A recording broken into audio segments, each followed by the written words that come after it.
Hello, everyone. Welcome to Chapter 2, Laws and Regulations You Will Encounter. Oh. The laws and regulations for the state of Idaho are something that you guys should definitely look into and at least be aware of, especially when you guys get out working in your facilities, hospitals, clinics, wherever it is that you end up. You want to know what your facilities rules are and what their laws and regulations are and what the state of Idaho's laws and regulations are and what laws and regulations are federally or nationally mandated. This will be important for you guys as you get out to work to make sure that you aren't breaking any laws or causing any issues or problems, which I know you guys won't. In this chapter, it's going to talk about abuse, and court-mandated reporting. Every single healthcare professional is a mandated reporter. So whether you work at the front desk just checking in patients, or you guys are in the lab working with the doctors, running stuff for patients, you guys are all mandated. It doesn't matter. Anybody in that healthcare building is a mandated reporter. And that can fall towards not only kiddos who come in, which is what we think of child abuse situations, but also elder abuse situations, husband and wife abuse situations. So if you suspect something or see something, always let your facility know. Let your higher ups know or your doctor know. Sometimes when kiddos come in and they have bruises and bumps and things like that, it's just because they're two and they run into everything and they fall down hills and mountains and things like that because that's what little guys do. Doctors will pay attention to that and double check and make sure that these types of injuries that continue to come in or continue to happen are not from a rambunctious young child. Same with your elders. Their balance kind of gets off a little bit, right? So they may come in with broken bones or bruises, things that may look like abuse, but the doctors can sometimes go into it a little bit more with the patient or care facilities that they're at to make sure that it is truly an abuse case or not. Either way, whenever in doubt, always point it out and let the doctor or facility help you guys decide how to navigate forward so that you can report those issues ethically and make sure that those people are cared for. First and foremost, your patients are your number one. We'll talk about controlled substances. That's another one as well, right? Sometimes they need it for pain and other times they're abusing it. What's that line? When has it been crossed? When is somebody truly drug seeking versus truly needing help for their condition? Okay, so keep an eye on that. Pre-employment testing, interviews. Interviews is always a hot topic. You guys will all be doing your interviews to get into the facilities that you're working at. Some of you are very young and some of you are much older, right? So what kind of questions can they ask you? How many children do you have? No, they can't ask you that. How old are you? A good one for our area, what is your religion? Right? We live in a very religious community. They can't ask you that sort of stuff. Are you planning on having kids anytime soon? They can't ask you that. Are you pregnant? They can't ask you that. So be aware of the questions that you can and cannot answer and how you might answer a question if somebody comes up with that in an interview, right? So if you're having an interview and you really want to work for this facility and somebody says, are you planning on having children soon?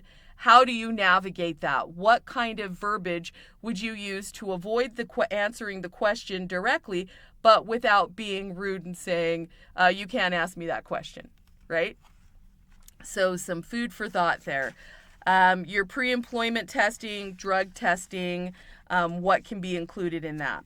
This chapter also goes over your sexual harassment, which I'm sure everybody, no matter where you work, will have some sort of sexual harassment training, some sort of training keeping you guys safe at work, and what constitutes sexual harassment. And it doesn't always have to be at work. So if we went out for drinks after work and one of my coworkers happened to be there and they assaulted me, that can still affect your job. So make sure that you guys really know what sexual harassment is and what it fully encompasses in the healthcare world, right? Healthcare can sometimes be one of those places where the lines are blurred because we are dealing with bodies and physicality, but professionalism must be at the core of these topics for sure. Employee wages and benefits, that's another one. Idaho is notorious for not being equal pay. So make sure when you guys go out that you're doing your research. What is the average pay for the job that I'm applying for? What other skills do I have that could qualify me for higher pay? And then ask those questions when you're in the interview.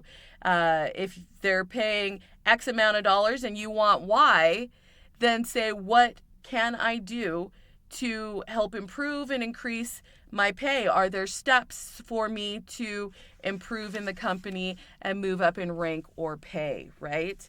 And making sure that you're always aware of that disparity, especially women versus men in pay. So it's very, very interesting. Idaho is one of the probably naughtier states for the numbers. We have some lower numbers in that range.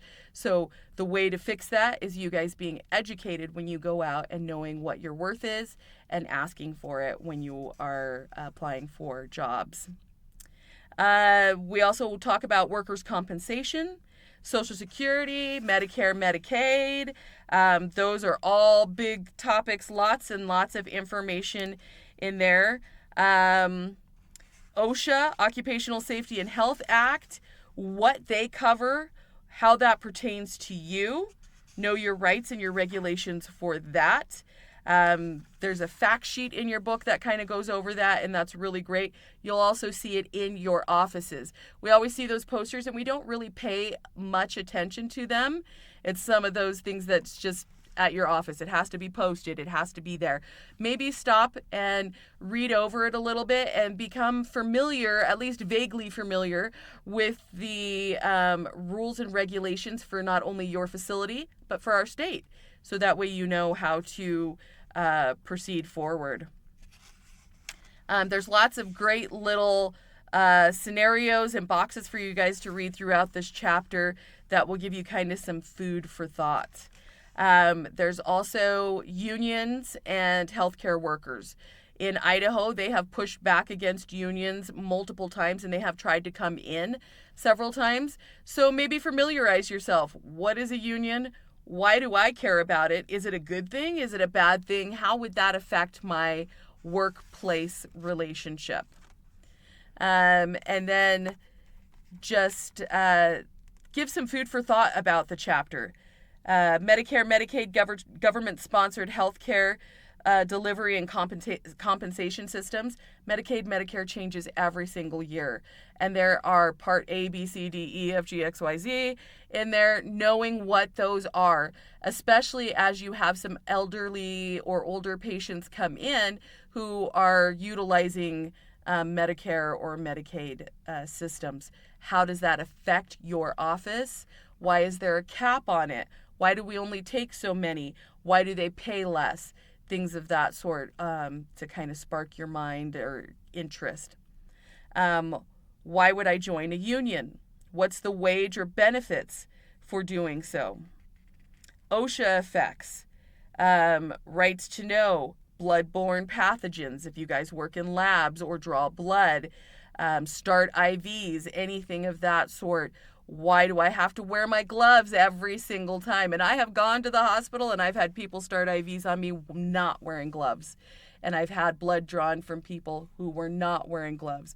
Why is that a huge violation? And why do you guys, as healthcare workers, really need to step up and pay attention to stuff like that and call out your coworkers? Say, put some gloves on. What are you talking about, people? Come on, right?